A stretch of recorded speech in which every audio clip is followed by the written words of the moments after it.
Hello and welcome to Recap Radio. I'm Diego Cupolo, editor-in-chief of Turkey Recap, and this is our live show about Turkish politics and foreign policy. Today I'm talking to Nareg Seferian, an independent researcher focusing on Armenia, the Caucasus, and Turkey. Hi, Nareg. Thanks for joining us. Thank you, Diego, for this opportunity. It's a real privilege. Yeah, and I should mention you wrote one of the first commentaries for Turkey Recap way back in 2022. So glad to have you now on a podcast. My pleasure. Thank you. I should mention that Nareg is also working on a book project focusing on the southern Armenian regions of Syunik. Am I pronouncing that right? Syunik. And Zangezur. These regions border Iran and may soon host the Zangezur Transportation Corridor, which would connect Asia to Europe with railways through Azerbaijan, Armenia, and Turkey. The Zangezur Corridor means different things to different people. For Azerbaijan and its Central Asian allies in the Organization of Turkic States, formerly known as the Turkic Council, the corridor represents an opportunity to build stronger trade ties with Europe. For Armenia, the corridor represents a challenge to national sovereignty and territorial integrity since Baku is seeking, quote, unimpeded transit through Armenia without security checks. And for the US and Europe, the corridor represents a way to further weaken Russian and Iranian influence in the South Caucasus while also diversifying regional energy trade routes. That said, the Zangezur corridor is a key negotiating point in the current peace talks between Armenia and Azerbaijan. Most recently, on July 10th, Armenian Prime Minister Nikol Pashinyan and Azerbaijani President Ilham Aliyev met in Abu Dhabi. They tried to make progress on slow-moving peace efforts stemming from the 2020 Nagorno-Karabakh War and Azerbaijan's 2023 offensive, in which Baku claimed the contested territories, which also prompted a large-scale exodus of most of the Armenians in Nagorno-Karabakh and pretty much settled the conflict for now. There's a lot going on in the world, and it's easy to overlook these peace talks, but their outcome will not only impact Eurasian energy and trade corridors, but also revive stalled normalization efforts between Turkey and Armenia, potentially tipping the balance of power in the South Caucasus. So we've got a lot to cover. There's a lot of recent developments on this. I'm really glad to talk about it with Nareg. But before we start, let me say this is a live recording. People listening to us live are welcome to send questions. We hope to talk about 45 minutes to an hour. And to start, Nareg, where are the Baku-Yerevan peace negotiations now? Pashinyan and Aliyev spoke for 5 hours in Abu Dhabi. What do we know about the points where they agree and where they disagree? Indeed, that is the big overarching question, and it echoes the Nagorno-Karabakh peace negotiations process that lasted more than 2 decades, in as much as there seems to be an air of mystery surrounding it. It was never fully clear. Some details would emerge every now and again in all those years. And similarly, between Yerevan and Baku, many details of this talks do emerge from time to time, but there also seem to be other aspects of it which maybe they are hyperbolic claims from opposition forces, or maybe there is some truth to them. I guess the most mysterious part of the negotiations is the sides declare that they have finalized the text. This happened back in March, I believe. And, well, if you finalize the text, why is it not published? And what's stopping the sides from actually signing and ratifying the text?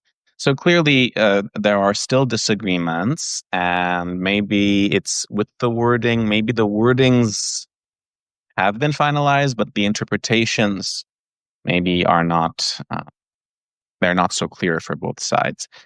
One of the big sticking points is certainly the so-called Zangezur corridor, or the path through Syunik.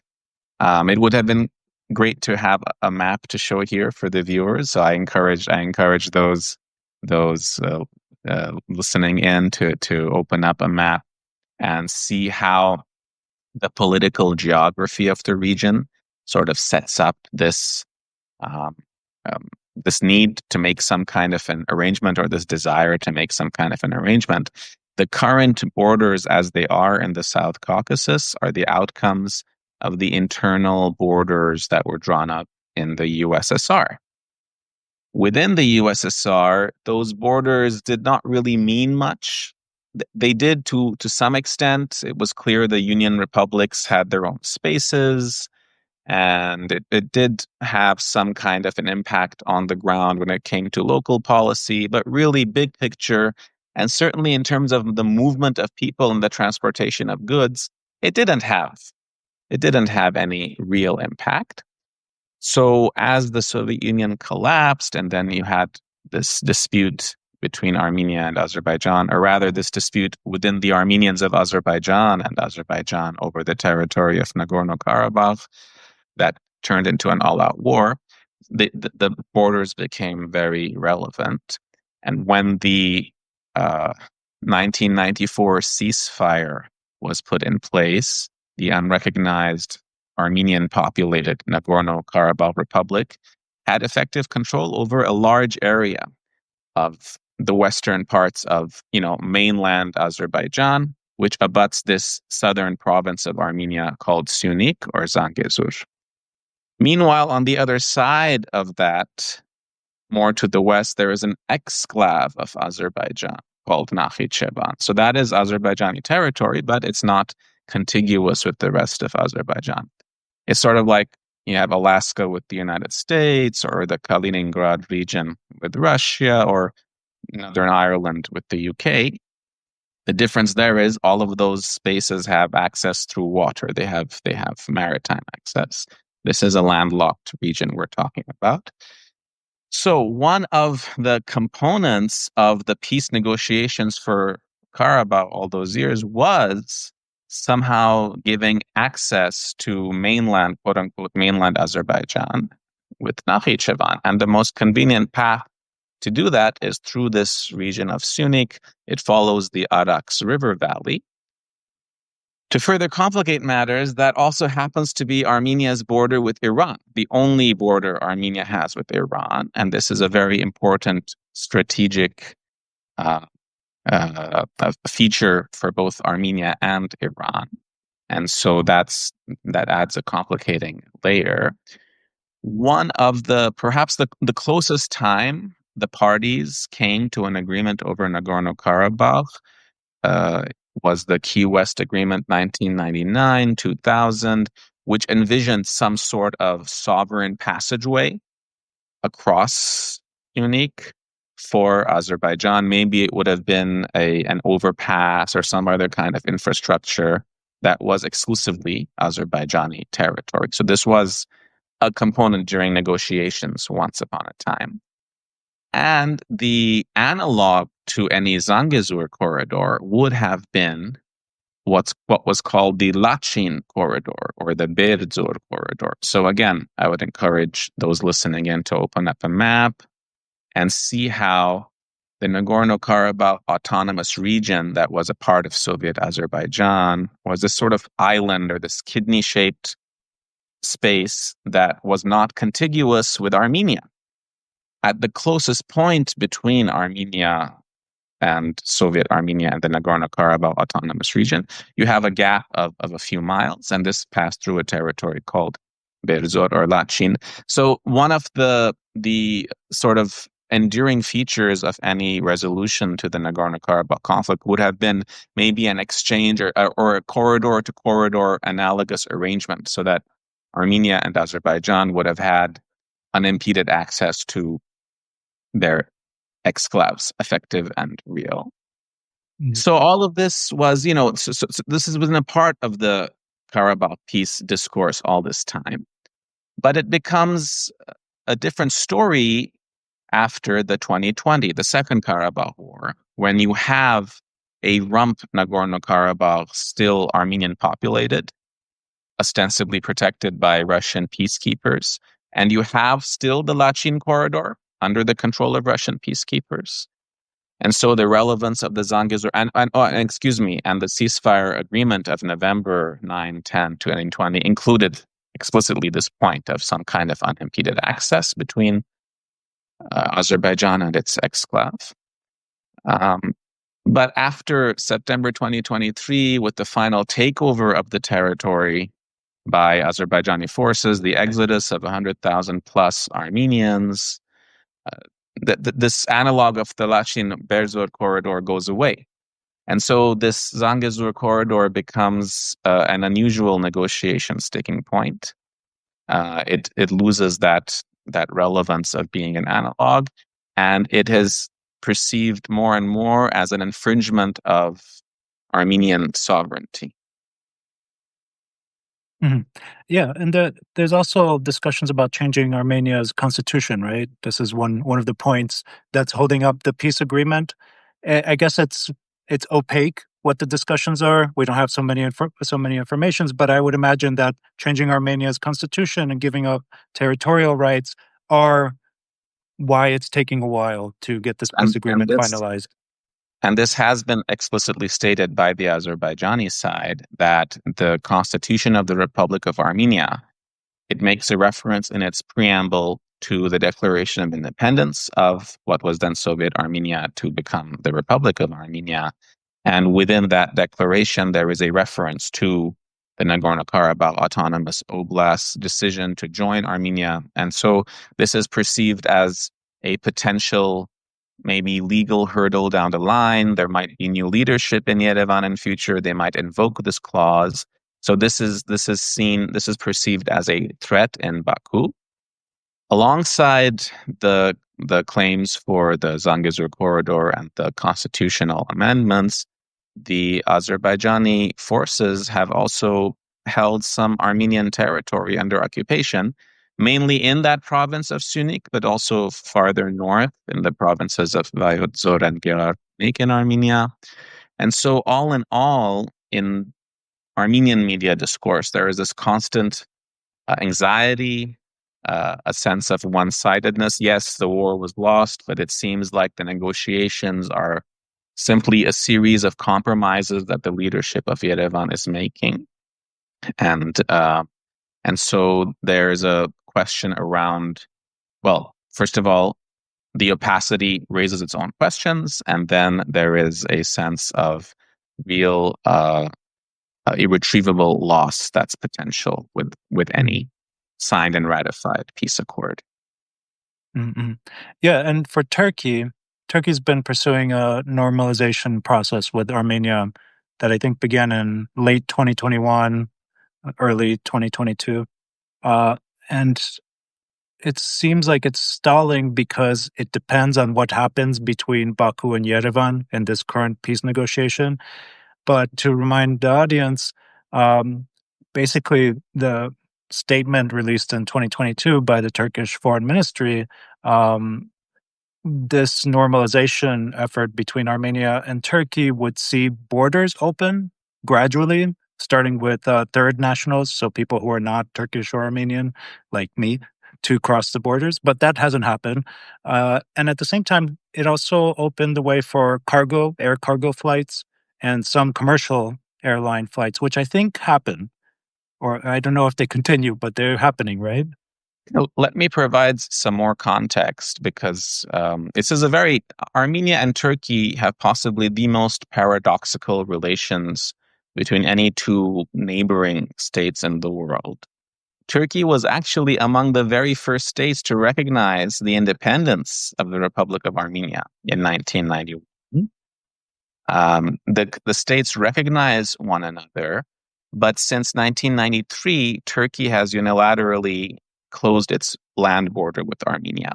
Anyway, that land border was with the Soviet Union. It was a NATO-USSR border for decades. Anyway, that land border was not such an active space of exchange, although it was a little bit in the end of the 80s and the early 90s.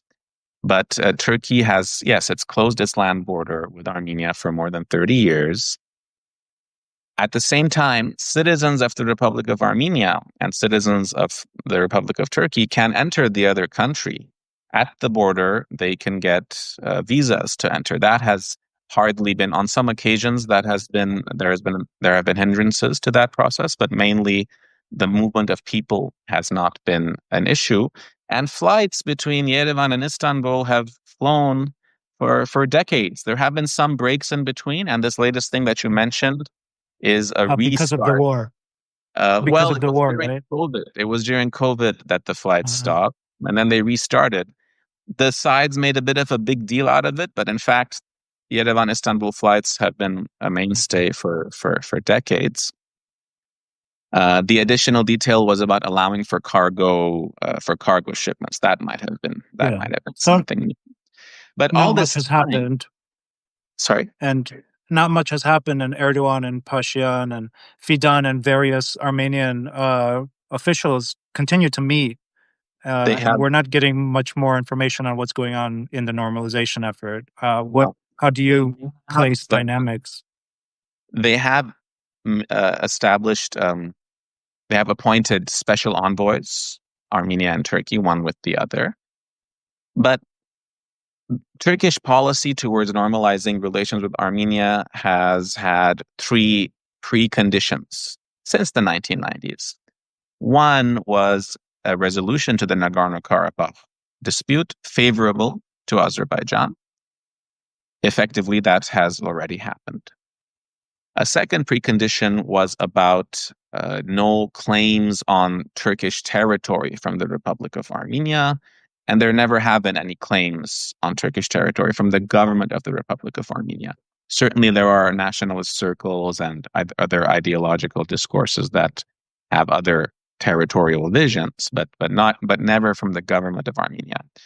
And thirdly, the Turkish government insists that the Armenian government not pursue efforts about the Armenian genocide, making it a public issue, having it recognized here and there.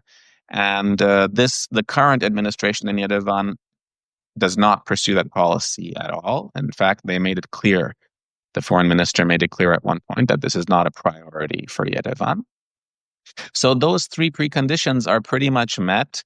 But since the end of the Second Karabakh War, the Turkish government has put forward other preconditions. And really, what they're doing is they're echoing the Azerbaijani line. They are continuing to bring up this Zangezur corridor issue. And in general, they have made it clear that they will not normalize relations with Armenia until they get a green light from Baku. Uh, when the tragic earthquake struck Turkey and Syria a couple of years ago, there were special occasions when the border between Armenia and Turkey did open to send aid to the region. That was a very meaningful gesture, but it also raised the alarm in Baku. You had commentators and politicians expressing displeasure at this move. So this is also any normalization between Yerevan and Ankara without coordinating with Baku is not favorable to Baku and I guess also to Ankara. Mm-hmm. Yeah, excuse me. Uh, at the same time, when I talk to people here about what's going on regionally, it's not the main focus, but the Zangezur corridor gets a lot of attention. It seems to be like a grand project for reshaping the region, the way that it's viewed here in Ankara. I'm not sure if it's got that profile internationally, but locally, it's got a lot of people watching what's happening. And for good reason, it looks like the EU has been trying to develop energy relations with Azerbaijan. It's trying to double. They signed an MOU in 2002 where the EU wants to double its imports of natural gas from Azerbaijan by 2027. And this spring, we also saw the first EU Central Asia Summit in Uzbekistan, which is seeking to promote trade and connectivity, which would run through this corridor if the infrastructure is made. So if people are looking at a map and you see Central Asia, the way to get from Central Asia to Europe is through the Caucasus over a couple of seas or through Turkey, right? It's a bit of a mixed picture, but we'll get to the details. Uh, Today, even while I was looking up news for this podcast, I saw that that Turkey secured 2.4 billion euros in financing for a direct railway connection to the Azerbaijan exclave Nakhchivan, which we were discussing earlier. So, what is the EU's role here? Because it seems to be a fairly active player in this kind of regional connectivity discourse, and also through some financing projects. How do you see the EU's role in the Zangezur corridor? It's not just the EU, it's a broader interest from the West. And yes, it is getting a lot of attention, and I guess it can be an impactful development. I conducted research for my dissertation in Sunik, and I was struck by how often I would see cars with diplomatic license plates driving around there. What year? This Not was in huge the year. autumn of 2021. This was a Okay. few years ago. But it hit home. It struck me that this is a very physically small space, but it's getting undue attention. In fact, it might not surprise you to learn that Iran opened a consulate in the region. It has an embassy in Yerevan, of course, but it added a consulate within Sunik. Very Hmm. recently, France likewise opened an honorary consulate in the region, and the Russian government has stated its intention to open a consulate in the region To as serve well. who? Is there tourism in the region for Iranian So citizens? no, it's really hard to find tourists or other sort of citizens who are resident there who might need public services. It's really a question of threat perceptions and strategic calculations. So for the West, and certainly for the EU, the turning point came with the war in Ukraine. Russia invaded Ukraine, and this created a whole new set of policy priorities to limit the flow of resources to Russia. So, a series of sanctions and so on. One of the um, priorities has been to circumvent Russia. So, Russia has a geography that has some major disadvantages, but it is also advantageous in being a big part of the route of goods being transported from Eastern Asia to Europe. And I don't need to tell you uh, the amount of those goods. Certainly, they are shipped by air and by sea, but through land, it takes a shorter amount of time.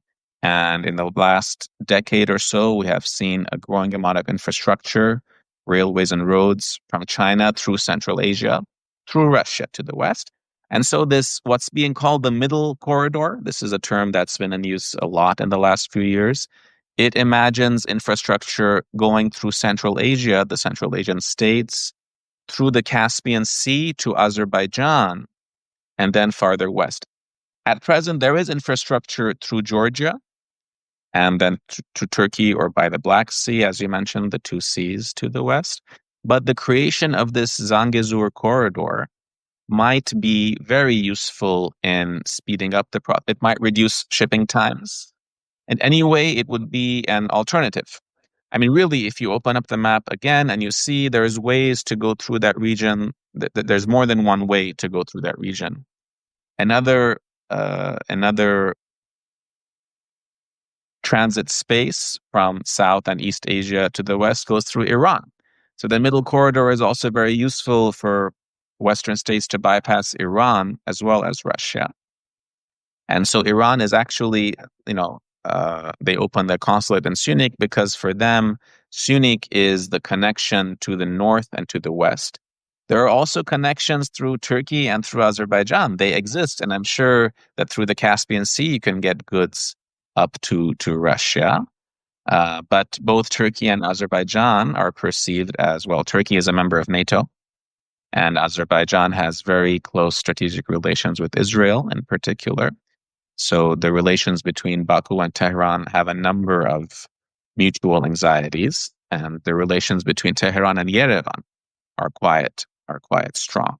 So the Zangezur corridor, if it comes into existence in a way that deprives Armenia of oversight whether it's through and it ends up being some sovereign Azerbaijani passageway or not. This is perceived as a threat to Iran, as a very important border may be compromised.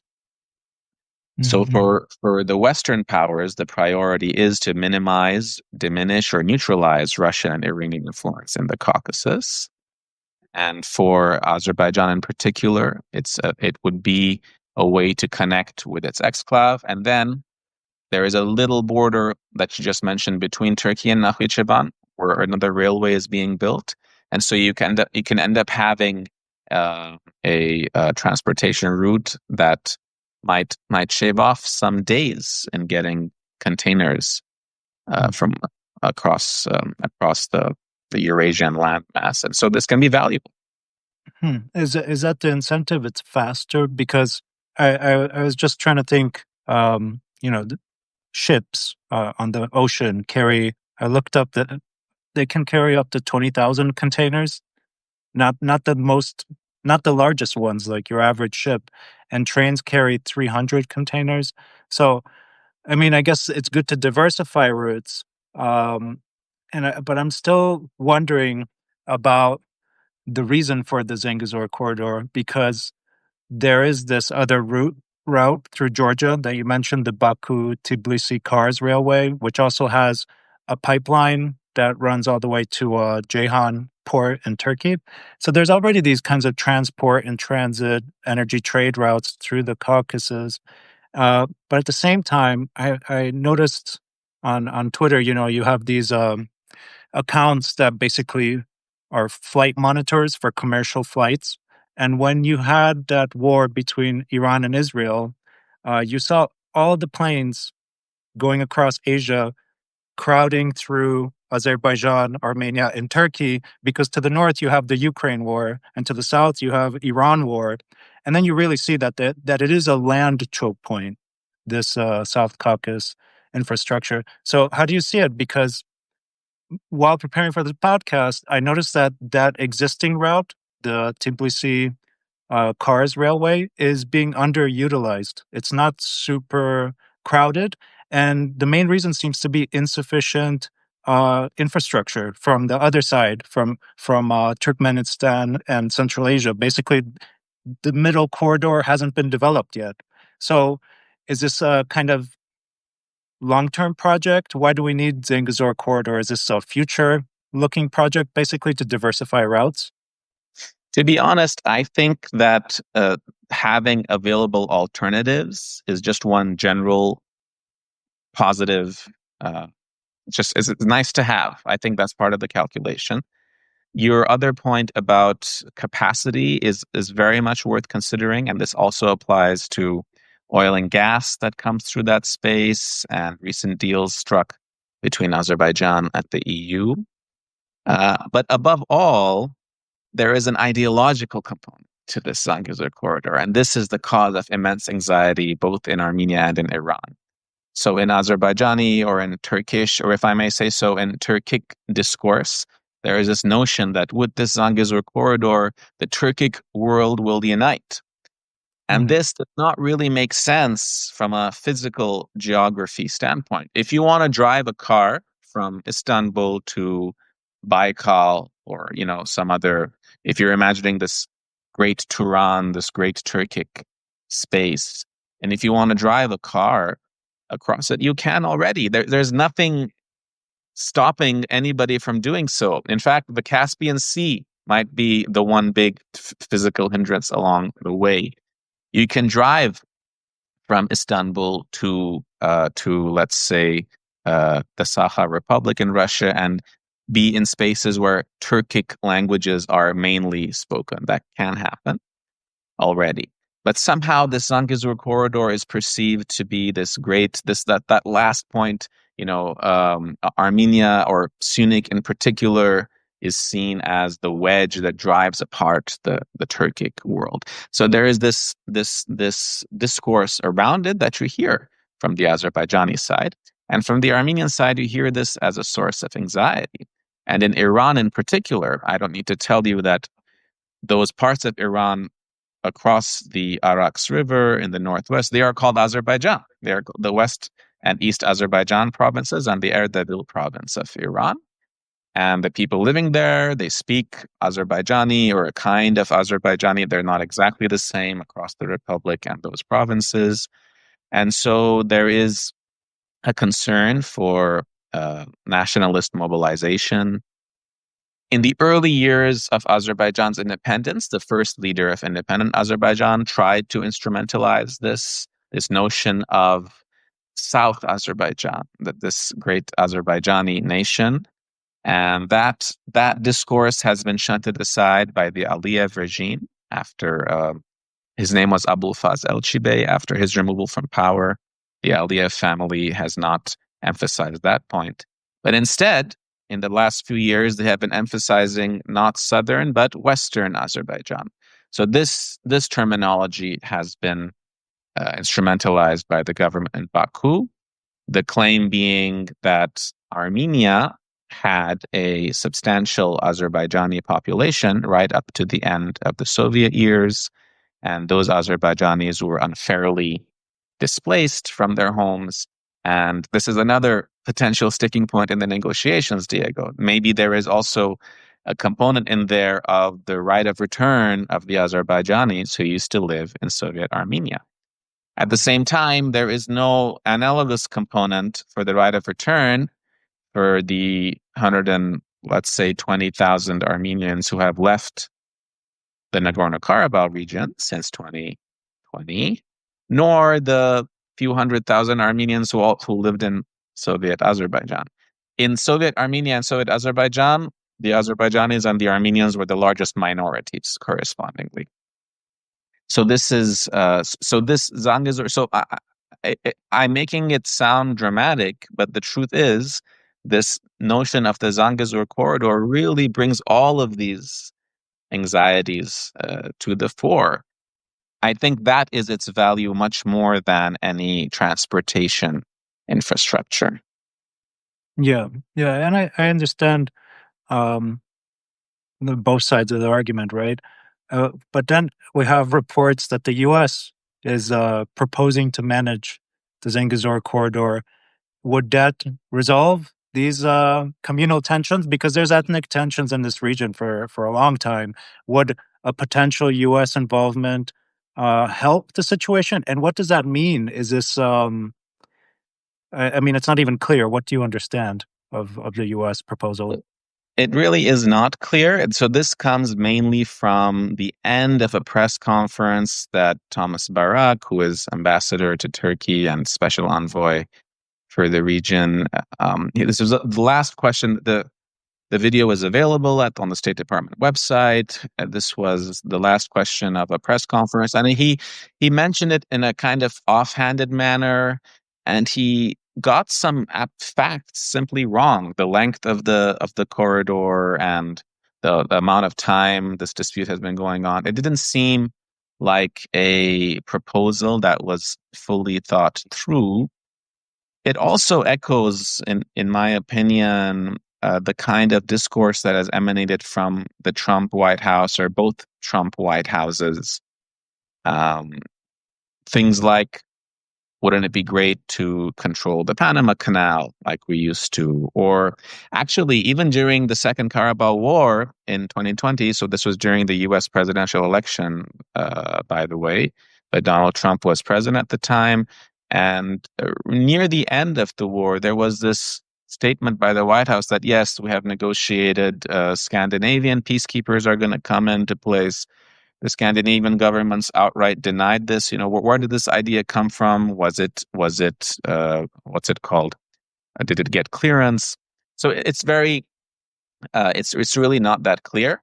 The Armenian government spokesperson at first denied any such possibilities, but later, Prime Minister Pashinyan gave a press conference recently, and he outlined. I mean, he shared the possibility, but the Armenian government insists that there will not be any relinquishing of sovereignty. This will be Armenian territory under Armenian control. Maybe a United States-based company can manage the passage of goods and people. They can get a concession on it, just like there is a concession at the airport for an Argentine, a company owned by an Argentine Armenian. So this is not impossible, but again, the ideological component of it comes to the fore, especially because President Aliyev of Azerbaijan, in his recent press conference, insisted that there will be no interactions between Azerbaijanis and Armenians across that space. If there is a foreign power managing it, there will be no Armenian border guards or customs controls in his vision. And this flies in Yeah, the face of the Armenian government's. yeah. I think the quote I saw was an Armenian face should not view what the cargo being transported on the corridor, which very clearly states what he wants, apparently. Uh, but I mean, let's see, because as we've mentioned, it's very opaque, these discussions, and what will is be decided. the Armenian government also in its they claim that they call it the Crossroads of Peace Initiative. So their idea is much more expansive and opening all borders across. There's a real danger in any arrangement being made for the south of Sunik, for the Zangezur corridor, whether or not it's called corridor, whether or not that word means something different, but that the rest of the borders between Armenia and Azerbaijan and Armenia and Turkey remain shut. So this is a new anxiety, because that would Yeah. also go against what the government in Yerevan is pushing forward. Just have open borders, open connectivity, and over time, issues will be resolved. This is the expectation. Yeah, and I should mention that it's not clear whether this transit corridor will block trade between Iran and Armenia. And I'm guessing, I didn't verify, but Iran sends goods to Russia through Armenia, correct? So So, Georgia. this Go on. Yeah, so this Georgia. would be, if the U.S. is controlling a transit corridor and none of these details are clear, it does change regional dynamics in a pretty significant way, right? Absolutely. So Tehran has been very explicit since 2020 that borders they should not change in the Caucasus. This is the red line for them. They have brought this up on multiple occasions. Iran has carried out military exercises in the regions near the Armenia and Azerbaijan border multiple times. It has also conducted military exercises with Azerbaijani forces. So there's this back and forth between Baku and Tehran that is, it's not stable. Between Tehran and Yerevan, it is stable, and the Iranian government maintains a position on Armenian territorial integrity and sovereignty. Hmm. Yeah, so let's talk about Russia. I mean, all these regions were part of the Soviet Union. Russian influence was heavy in the region. It seems like Azerbaijan has broken away a little bit more than Armenia just through its oil wealth, right? It had independent wealth to finance itself, and it's also built relations based on selling gas. So, what are Armenia's ties with Russia? Because those look a little bit more sticky. So both Armenia and Azerbaijan also have, especially in recent years, have developed this odd back and forth with Moscow. So on the Armenian side, really throughout its independent years, Armenia has tried to maintain a balanced position in its relations with the regional and global powers, but always tilting in the favor of Russia. The Yerevan-Moscow security arrangements have been very deep and wide. It was only with the invasion of Crimea, so maybe 2013, 2014. Actually, this is the sort of the prevailing logic in Armenian circles that what happened in Ukraine, the Euromaidan at that time, could have happened in Armenia. It didn't, and Armenia pivoted more closely with Moscow. But when Nikol Pashinyan came to power in 2018 with this mass uprising protest movement, already questions arose about how relations with Moscow would play out, because Pashinyan was known to be much more pro-Western in his positions. In fact, relations with Moscow did deteriorate, and they deteriorated even more as a result of the Second Karabakh War and with the inefficiency of the Russian peacekeepers in Karabakh. At the same time, there is a Russian military base in Armenia. There are very strong economic ties between Armenia and Russia. A lot of the Armenian economy depends on the Russian economy. A lot of Armenian infrastructure depends on Russian investments. Gas, in particular, is very important. And there's, of course, a very large Armenian community in Russia. There's a lot of remittances, a lot of seasonal migrant workers. It's very hard to decouple the Armenian and Russian economies. The security arrangements have deteriorated. Armenia has long been a member of the Collective Security Treaty Organization, the CSTO, which is, Russia's NATO, quote unquote. But it has frozen its participation in CSTO activities for a couple of years now. So there are quite visible tensions, and they crop up more from time to time. And then when you look at the numbers, you think actually it doesn't seem like Yerevan and Moscow are doing too badly. It's the same with Azerbaijan and Russia. So they also have, as you rightly said, Azerbaijan has been more free in its activities, especially in its economic activities. At the same time, when you have a big deal with EU to transport oil and gas so that the European markets do not depend on Russian resources, you see in the details that to whatever extent it's either Russian oil and gas or Russian-owned infrastructure in Azerbaijan that's pumping oil and gas to the West, to whatever extent. I don't know the exact numbers now off the top of my head. So what I'm trying to say is, again, the Azerbaijani and Russian economies are quite closely interlinked. There's a very large Azerbaijani community in Russia.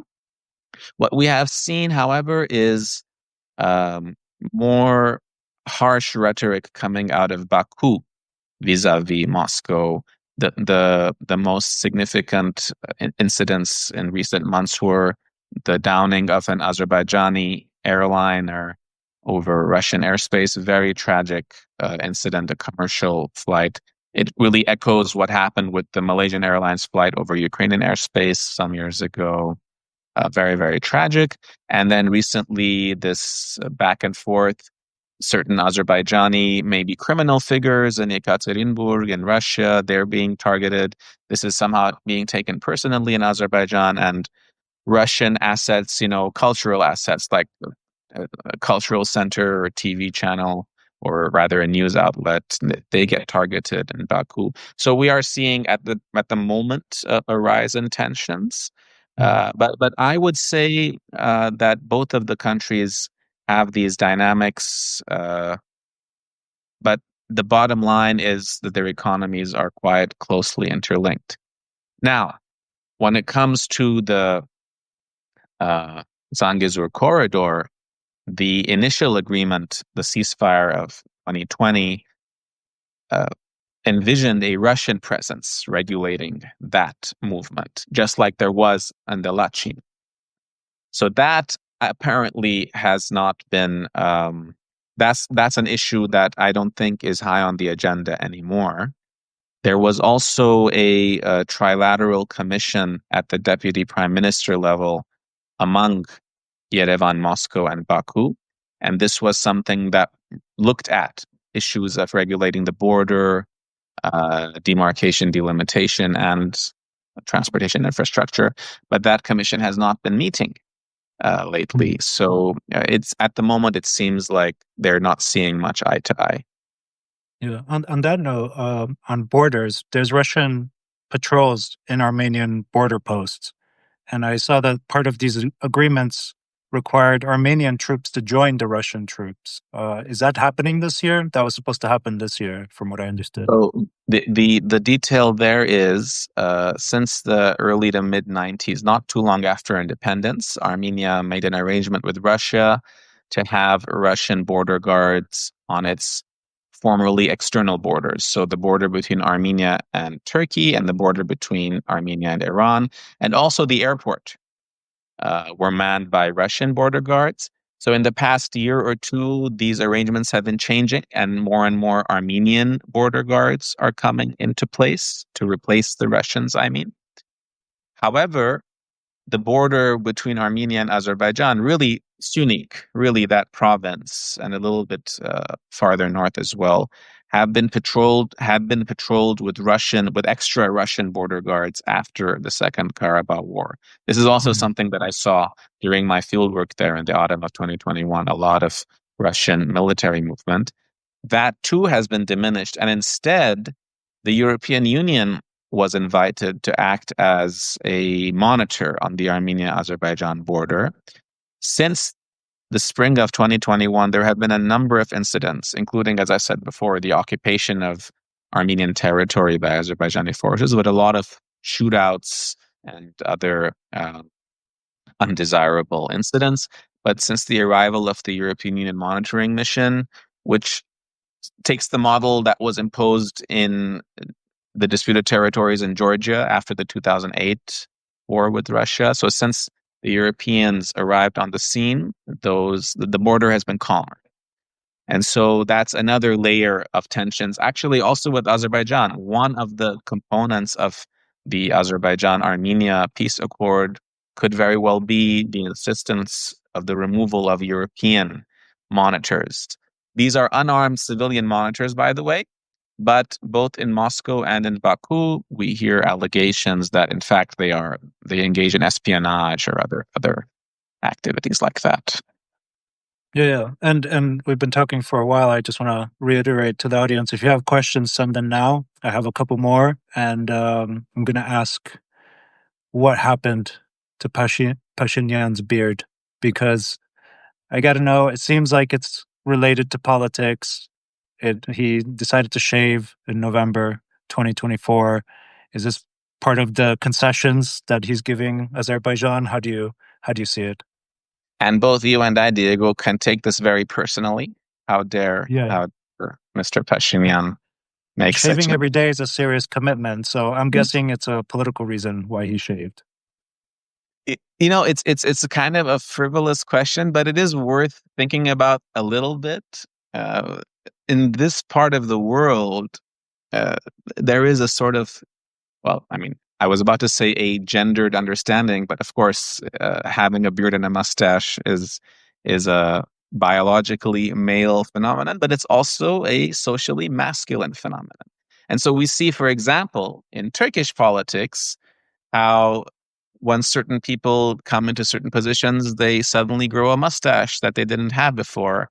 I'm in particular thinking of Mevlut Çavuşoğlu.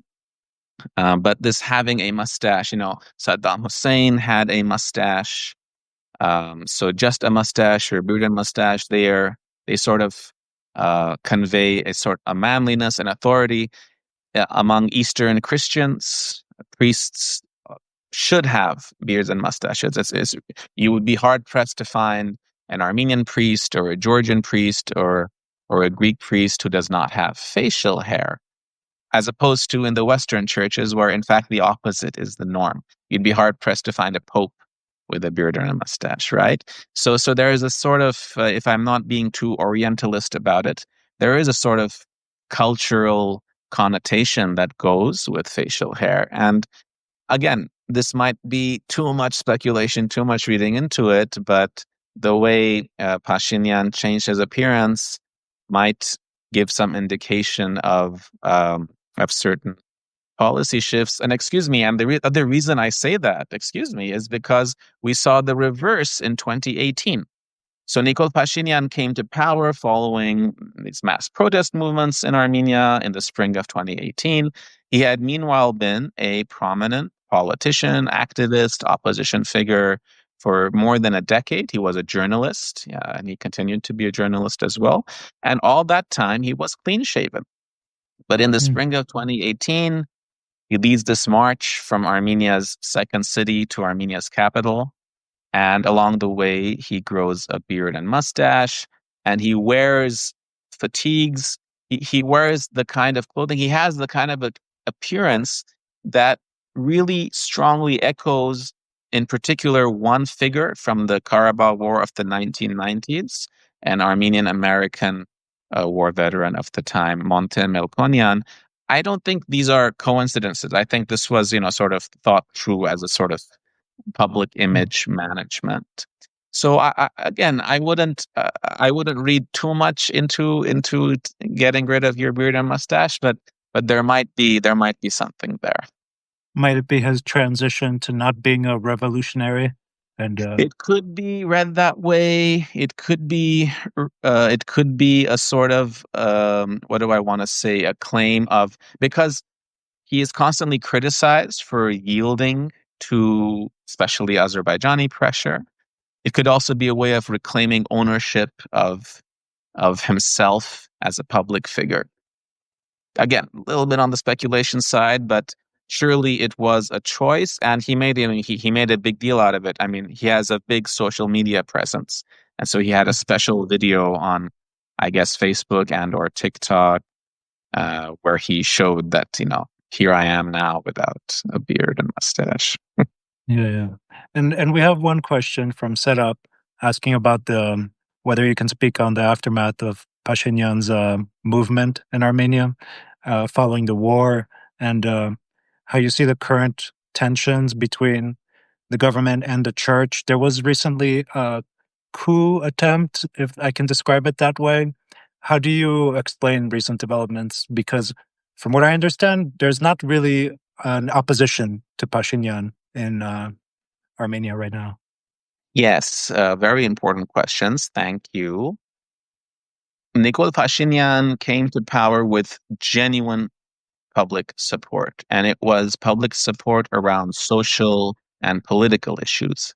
The powers that be before him were rather corrupt and quite inept, and this was a genuine outpouring of support for more transparent governance. And yes, and there was enough public support that it worked. And early on, this was a very exciting time. Now, it turned out that Pashinyan and his government perhaps were not as competent at running the show. In some ways, perhaps yes, but in many ways, definitely no. And the security situation certainly deteriorated, and the war with the Second Karabakh War was a devastating blow. But Pashinyan remained in power, and even with elections in June of 2021, well, at the time, Pashinyan's rhetoric was very nationalistic, and his political program was all about Artsakh this, Artsakh that, Artsakh being the Armenian name for Nagorno-Karabakh. In addition, the voting system in Armenia, it's kind of a complicated maths that goes into it, and there is a way in which, even though a certain party does not gain the majority, they get bonus points. I honestly couldn't explain to you properly how that works, but it's easier in Armenia to gain the upper hand in the parliament than in a first past the post Westminster style system like you have in the United States or in former British colonies. So that was another way they remained in power. And finally, the opposition, as you say, is not very credible. The major opposition parties had been the parties in power before, and their reputation is not very strong. Pashinyan's reputation has become very weak. Over the last few surveys, we see maybe at most a 15% approval rating, 1-5. But the next best figures are maybe 3, maybe 4, not even 5%. So he has a plurality of support. Most responders to those surveys, they say none of the above, or I don't know. A vast majority of responders don't support any political figure or political party. One institution that does, however, have a lot of support is the church. And last summer, so more than a year ago now, the only time there was a mass movement in Armenia against Pashinyan that drew a substantial number of people was one that was led by a bishop Now, this was quite awkward and odd and controversial, to be sure. But maybe this is what started this investigation going, and it has lately been revealed from that investigation over a year ago that there was an attempt to take power by force and strong insinuations that support came from Moscow for such a move.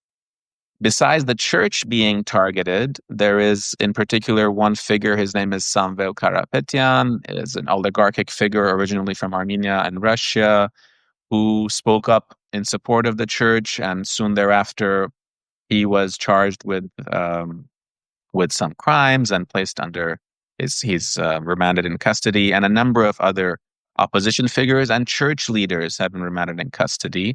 This follows a lot of Facebook posts that are filled with rather vulgar language from Prime Minister Pashinyan targeting the church, and this ongoing tension. So nothing has come to a head yet, although at one point there were security forces in the compound of the Mother See, the main cathedral of the Armenian Church, called Echmiadzin. But matters had not quite come to a head yet. But those leaders are imprisoned. The electricity providing company, which was owned by this Karapetyan and essentially a Russian-owned infrastructure asset in Armenia, was nationalized very hastily. These are all quite controversial figures if they're controversial incidents. But if those figures are indeed, they were indeed planning a violent attempted coup, and the evidence holds out, this is the argument by the government in Yerevan that they prevented a violent takeover of the government. But oppositionists, their line is that this is all just an excuse, and Pashinyan is doing what he can to hold on to power. And it's also very favorable for the leadership in Baku and Ankara that Pashinyan stay on in power. There would be a real tangible layer of uncertainty and risk if a new leadership arises in Yerevan. Within a year, there should be new elections in Armenia. Probably there will be no peace accord signed between now and then. Probably the campaign line from Pashinyan and his party will be that they have to remain in power to see this peace process through. So will the Armenian population be risk averse or not is the big question. Okay, so you're not expecting a progress or finalization of this peace agreement before the elections, which I think are slated for June 2026? They are slated what for else? June. It might be earlier, but it would be a you can calculate it the other way as well, but that would mean probably that Pashinyan will relinquish power. That could be another outcome, that his party signs, and under his leadership, the accord is signed, and then he steps away. But that seems far less likely, given his. He already gave away his beard, so I don't think he's going to give up his power. Just looking forward to wrap up. What do you expect? Is there anything that you can speculate looking forward for the region, for Turkey, for Armenia? I'm guessing I'm not going to be able to cross the border between Turkey and Armenia anytime soon. Well, the land border is probably not going to happen. You are most welcome in Armenia anytime, Diego, otherwise, with or without an open or closed land border. I have learned not to speculate too much. I couldn't offer any confident predictions, but I am generally quite pessimistic. All of the indicators that we see, all of the exchanges, the rhetoric, the developments since the end of the Second Karabakh War have not lent themselves to an enduring peace. There might be less hostility at the moment, but there are plenty of factors that remain that can reignite hostilities. The war in Ukraine does not help at all. If we see some progress there, that might have a ripple effect across the Caucasus. If we see somehow regime change in Iran, which is very unlikely, that will a regime change that is more pro-Western in Tehran, that will actually really diminish the value of the Caucasus as a transit space. They were more likely to see civil war in Iran, I would say, and that would add an additional security layer to the dynamics in the region. Armenia is the weakest actor in the region, so it has the most to be concerned about. Georgia next door, likewise, is not in a strong position, and it has major domestic political upheavals in the last year, and we might see a realignment with a bigger Russian footprint, or a reemergence of a bigger Russian footprint in the region. But again, that would depend on how things work out with the war in Ukraine.